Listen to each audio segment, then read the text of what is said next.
Morbid, the Lords of Ire is clearly inspired by the Soulsborne formula, but also incorporates a posture mechanic like Sekiro. It takes more than a dodge roll and stamina bar to even come close to the high bar that From Software has set. So let's find out how it plays. Ladies and gentlemen, it's Morbid time.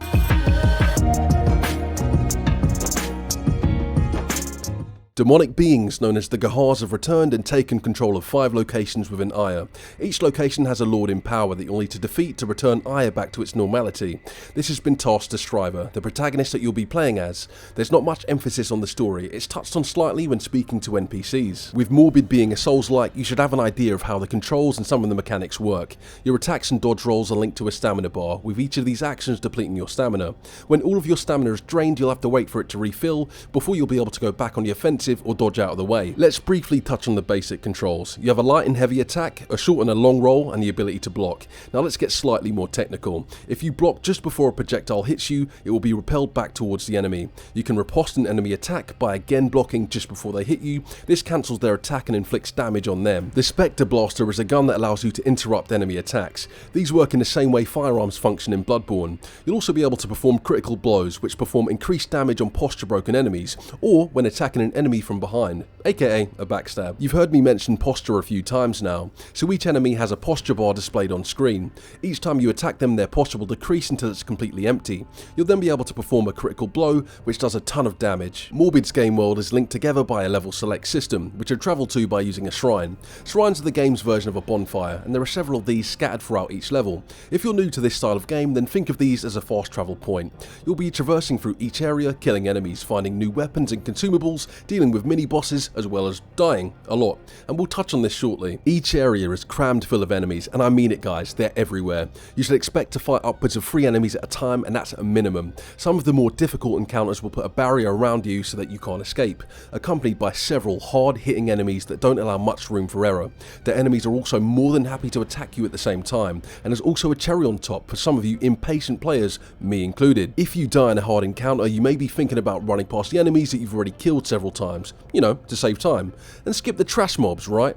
Wrong. If you run past them, these will follow you to the encounter and make you wish that you'd picked up Hello Kitty on an adventure instead. There's a decent amount of enemy variety, with some of them being locked to certain levels and others being present in all of them. It did seem that any enemy can simply ignore your attack animation and just hit you no matter what. There's an enemy codex which lists enemy weaknesses as well as resistances. As helpful as this may be, breaking posture and using a critical blow is the optimal way to deal damage, in my opinion. To aid you in killing these demonic creatures, you're going to need some weapons, and there's a ton of them to be used, including one-handed, two-handed, as well as fist weapons. The majority of these can be found in the game world or given to you by NPCs for killing a certain boss.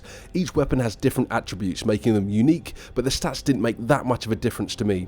I'd just choose a weapon with your favourite moveset. The Hall of Redemption serves as your main hub. You can travel here to interact with NPCs that you've met throughout the game, and they then become vendors. I won't go into detail on these guys, but they essentially allow you to buff your weapons as well as attributes like health and stamina. To heal, you use the Stone of Dibram. Now this is a key item that has a limited number of charges. It can be upgraded by finding cardinal shards, and you'll have to find these hidden in the game world. You can refill the stone by meditating at a shrine, but just note that this will respawn all of the enemies within the area. Your inventory menu will let you change all of your weapons on the fly, view your active quests, or use a consumable.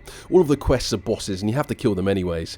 There's a bunch of consumables, but I barely used any of them, similar to when I'm playing Dark Souls. There's also another major mechanic in the game, which is your sanity. Now you may be asking why didn't I mention this earlier, and that's because it's been implemented poorly. When an enemy attacks you, this builds up your sanity meter. The more insane you get, the less experience you gain, the more damage you take, and the higher chance of a Spectre appearing.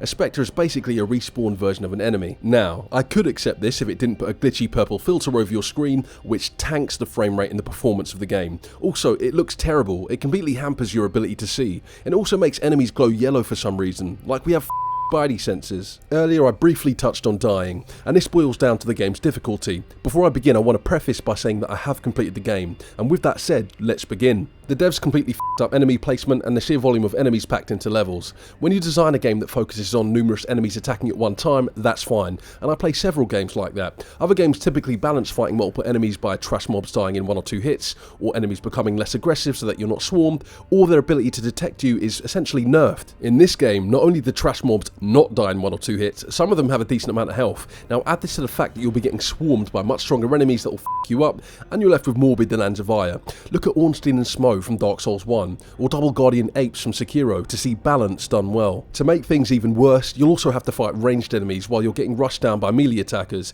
You have no way of dealing with ranged enemies at all, and there's fights where there's 4 enemies shooting you from range, whilst another 5 assholes are zerging you down. Morbid has the foundations in place to be an excellent game. The actual combat is great, the bosses were fun, the level design is good. I could list so many things that the game did well, but it's hampered with how the enemies are handled, frame rate issues, as well as crashes and bugs. The music score in the game is great and the sound effects are top notch.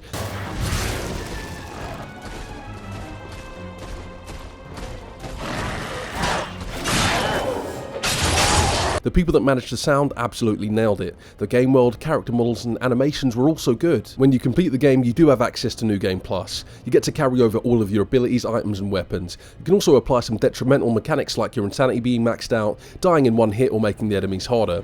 You would have to be absolutely f***ing insane to carry any of these negative traits over though. OpenCritic scores the game as 7.8, although there's only one review. It does praise the game's combat as well as its price point. Steam has the game listed as mostly positive with 44 users leaving a review, and it has 3 out of 5 stars on PlayStation Network with 524 individuals leaving a review. I side with the rating left on the PSN store and think that a 3 out of 5 rating is accurate. Morbid took me approximately 10 hours to complete and is currently on offer on PlayStation Network for £20 or $25. I'm happy with this price point, and the fact there's a New Game Plus cycle adds some replayability factor.